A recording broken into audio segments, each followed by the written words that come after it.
و با عرض احترام مجدد ما معذرت میخواهیم که یک موضوعات باید تشریح بدیم و شما ما باید موقع بتیم و ما وعده میکنیم که صبح ان شاء الله تلفناتون میگیریم و ما میریم به تلفن‌ها. بله بفرمایید دیورنجرگه در خدمتتون است. امر کنید صاحب. السلام علیکم. السلام علیکم. شما اسمتون مبارکتون از کجا تلفن میکنید صاحب؟ امر کنید صاحب. کالیفرنیای شمالی. اسم ما عطا، تخلص میکنم فانی. امر کنید صاحب. ما جناب خدمت شما و خدمت رفیقای امرزم شما سلام و احترامات خود را زنده باشید صاحب. میکنم. زنده باشید صاحب. و ما به اجازهتان خواستم یک قصه که بسیار کوتاه که در مورد خط دیورند است براتان با شما و با علاقمندان از این موضوع بفرمایید صاحب. از برسانم صاحب. بفرمایید صاحب. این قصه ارتباط میگیره با 55 سال قبل که خودم اینجا چیزی را که ما شنیدیم از زبان یک تعداد از بزرگوارا که اونا بر علاوه که شخصیت های محترم بودن، پوست های بسیار بزرگ و کلان را داشتن، در یک محفل ختم قرآن عظیم‌الشان اینا در این مورد خط دیورند قصه میکردن. بله. البته ای از تنها ما همین چیزی که شنیدیم خدمت دای محترم عرض میکنم. بفرمایید. اینا در موضوع خط دیورند اینطور موضوع را قصه میکردن که زمانی که انگلیسا آمدن به پیش عبدالرحمن خان که همین قرارداد سرش امضا کنن. بله. خب البته شما میفهمین که تقریبا جبری و با زور سرش هر چیز امضا میکردن. به هر صورت یکی از جمله قرارداد دیورند است. قرارداد دیورند وقتی که آوردن برش امضا بکنه، این آدم گفت که امضای ما پیش مردم یا ملت افغانستان قابل اعتبار نیست. شما باید این سند ببرین سر غلام حیدرخان چرخی که رئیس یا نایب الحکومه مشرقی بود در او زمان. بله. این انگلیس ها قبول کردن خودت امضا کو، بعد از خودت ما بر از او میبریم. اینجا صاحب عبدالرحمن خان این قرارداد که امضا نکرده یا کرده، او مردم چندان متیقن نبودن. اما عبدالرحمن خان یکی دو نفر از انگلیس ها که پیشتر میگن به پیش غلام حیدرخان چرخی فرستاد. بر از او گفت که ما سر ما خوینی کار به زور کردن. من به می لحجه که اونا قسم میکردن برای شنوندگان محترم یک قسم میکنم. سر ما انگلیس های کار کردن، اما چارهش بکو بر شکل که میفهمی خود چارهش بکو.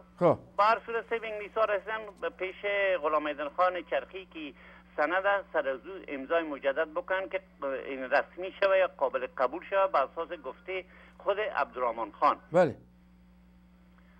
غلام حیدرخان چرخی سند که گرفت، این گفتی چیست و گفتی نیست چیز دیگه. میگن که اینا بزرگوارا که خدا همشون غریق رحمت بکنه که از در قید یاد نیستن، حاله امی از سند که یا انگلیس ها آورده بود این پاره پاره کردن و غلام حیدرخان چرخی میگه بر انگلیس ها گفت ببخشنده که از طریق تلویزیون است همگی میشنوه. ما تنها قدر میگم که این باز الفاظ رکی که فهمیدم به حساب عبدالرحمن خان داد. بله بله بله. البته بینشان یک حساب ساختگی بود.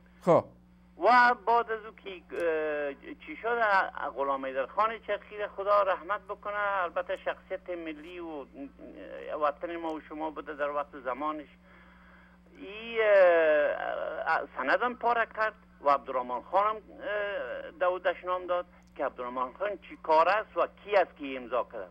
این سند از بین رفت. خلاصه من خدمت شنونده های محترم و شما عرض میکنم که در مورد خط دیورند به اساس این داستان او بزرگوارایی که 55 سال که از عمر پاکستان تنها در او زمان 40-45 سال زیاد نشده بود، کدام سند وجود ندارد. بسیار زیاد تشکر فانی صاحب. انشاءالله ما عرض احترام. زنده باشین صاحب. بسیار لطف کنید. در برنامه آینده صاحب با جزئیات چه پیشون پرسان میکنم صاحب. بسیار خوب. السلام صاحب. زنده باشین صاحب. سلام علیکم.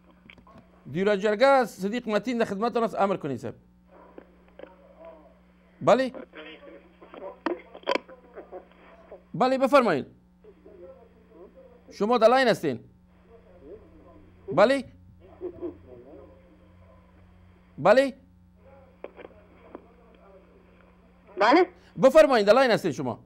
بله سلام علیکم آقای متین. السلام علیکم. چی دین خوارگل؟ خوب هستین؟ چیکار دارین؟ ساعتان خوب خیریت؟ زنده باشین زنده باشین. صاحب امر کنین صاحب بفرمایید صاحب. این پروگرامتان دیدم بسیار خوب بود، بسیار جالب و شخصی را که شما انتخاب کرده بودین بسیار. بفرمایید من گپتون میشنوم. گپتون میشنوم خواجه جان بفرمایید. شکر چی حال دارین آقای متین؟ ساعتان خوب است؟ زنده باشین. تشکر لطف کردین. دکتر صاحب خوب است؟ کلگی جور صاحب شما؟ ما خوب هستم. سلام میگن کلگی میشنوه صدایتان و ما چیتان دیدم پروگرامتان بسیار پروگرام جالب بسیار خوب. زنده باشین صاحب زنده باشین صاحب. خب همین وظیفه ماست که به وطن خدمت کنیم. کل ما صاحب بخیر. والله این نفری را که شما انتخاب کردین اینا وکیل انتخاب کردین چطوری؟ این رئیس قوم حسین کوت انتخاب شد توسط مردمش.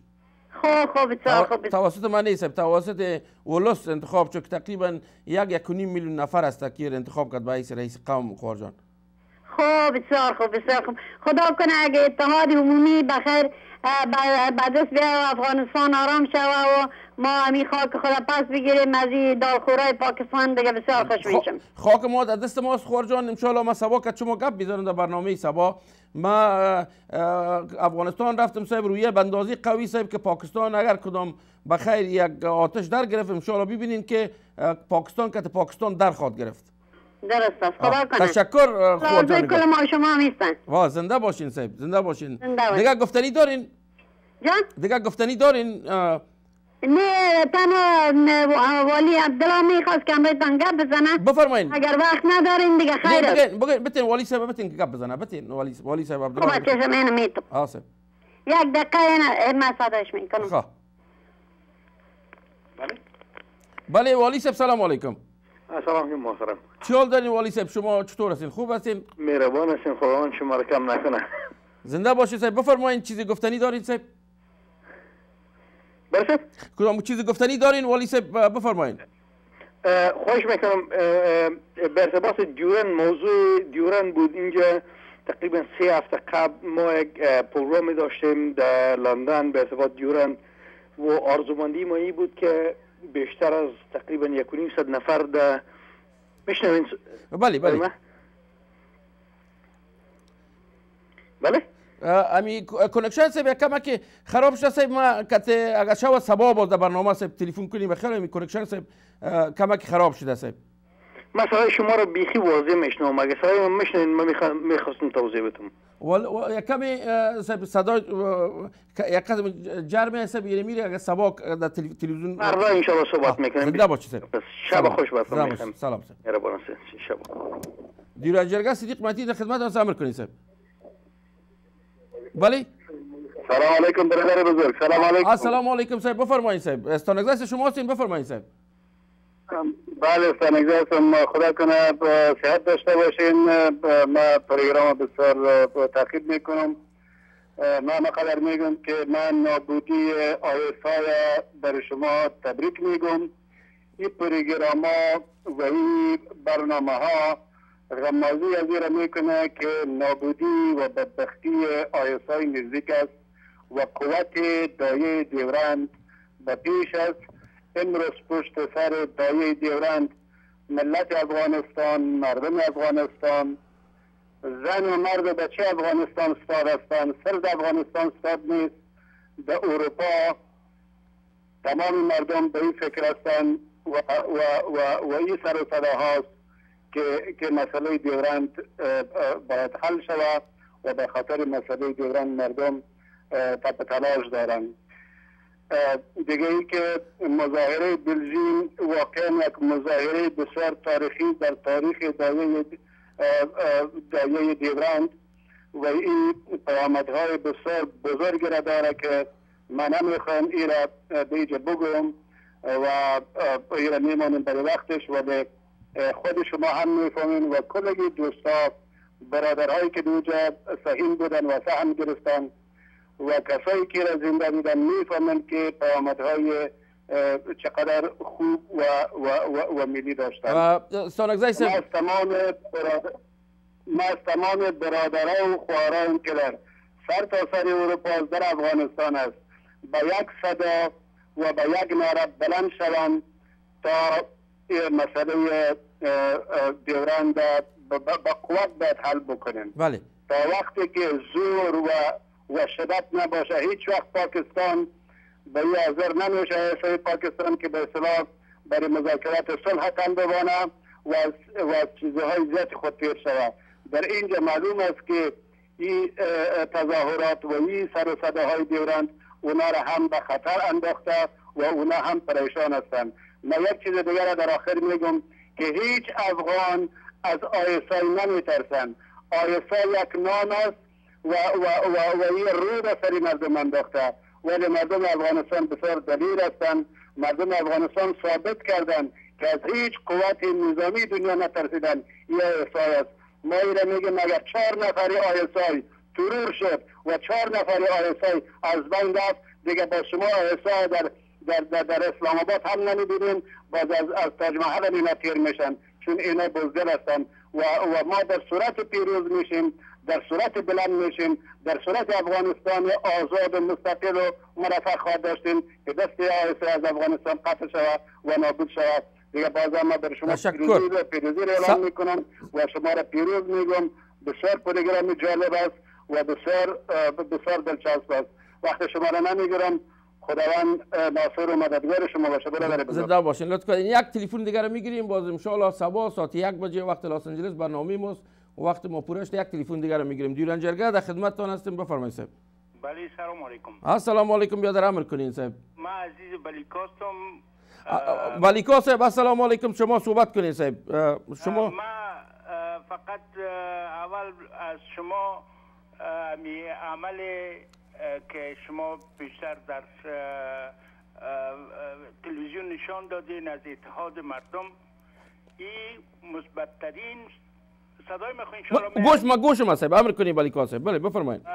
مثبت‌ترین و موفق‌ترین کار را که شما پیش روی گرفتین برای وحدت مردم افغانستان این اصلا گریکشای مشکل افغانستان است. بله. ما در این را موفقیت شما را میخوایم و براتون تبریک میگم این عملتان. زنده باشید صاحب. ما باز پلان‌های دیگر هم طرح کردیم صاحب که او هم در کار است فهمی فعلا. ما در مورد از که چرا انگلیس ها می خط دیورند به حساب به وجود آوردن. بله. میخوایم که در این مورد خدمت شما البته به امر و هدایت دوست بسیار بزرگوارم آقای قاصد ملیار بله خدمت شما به عرض میرسانم. بلیکا صاحب همی یک خواهش که کنم مال تلویزیون اداره تلویزیون ما گفتن که وقت پور است. این امکان داره که ما صبح برنامه داریم که موجه وقت ما کافی داریم صبح در برنامه صبح تلفن کنین همی صحبت هایتان کنین. صبح چند بجه پروگرام دارین؟ ساعت 1 بجه وقت لس آنجلس صاحب. برای 3-4 ساعت ما وقت داریم. باز 10 شب اروپا میشه. بله. باز ما شما را صاحب در اونجا تلفن کنین شما را میمانم که صحبت تان کنین برای اینکه حالا وقت ما بخی بسیار در خدمت هستم و میخوایم که تشریح کنم که همی چرا بله درس انگلیس های کار کردن. بله بله. پاکستان هم باور کنین که از ترس بسیار کارا میکنه آیسای یا حکومت پاکستان. بالکل صاحب بالکل. ما این معذرت خود از تماما برادرها و خوارای خود معذرت میخوایم که وقت ما پوره شده و باید ما 4 دقیقه پیش ما پروگرام خلاص میکردم. بلیکا صاحب محترم اینمیر اگر شما با بزرگواریتون مرا ببخشید صبح تلفن کنین و امیر شما رو دلاین میارم صاحب. ما صبح در خدمت هستم. زنده باشین صاحب. لطف کنید. من انتظار تلفنتون هستم صاحب. با امان خدا صاحب. ما صبح ساعت 1 بجه برنامه دیورنجرگه باز دیگه ویدیو کلیپ ها را من در حضورتان پیشکش میکنم از اینکه وقت ما پوره شده و ما میمانتان بودیم میمان خانهتان و 2.5 ساعت بودیم. بسیار ممنون هستم.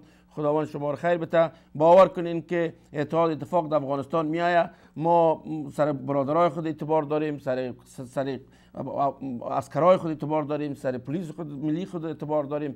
ان شاء الله برادرای ما تمام افغانستان، برادرای افغان ما یک جای میشن و با ضد پاکستان یک جایی تا اتفاق میکنن. ان شاء الله ما خاکای خدا میگیریم، بندر خدا میگیریم، افغانستان رو به طرف ترقی و تعالی میبریم. از تا برنامه صبا، السلام علیکم و رحمت الله و برکاته.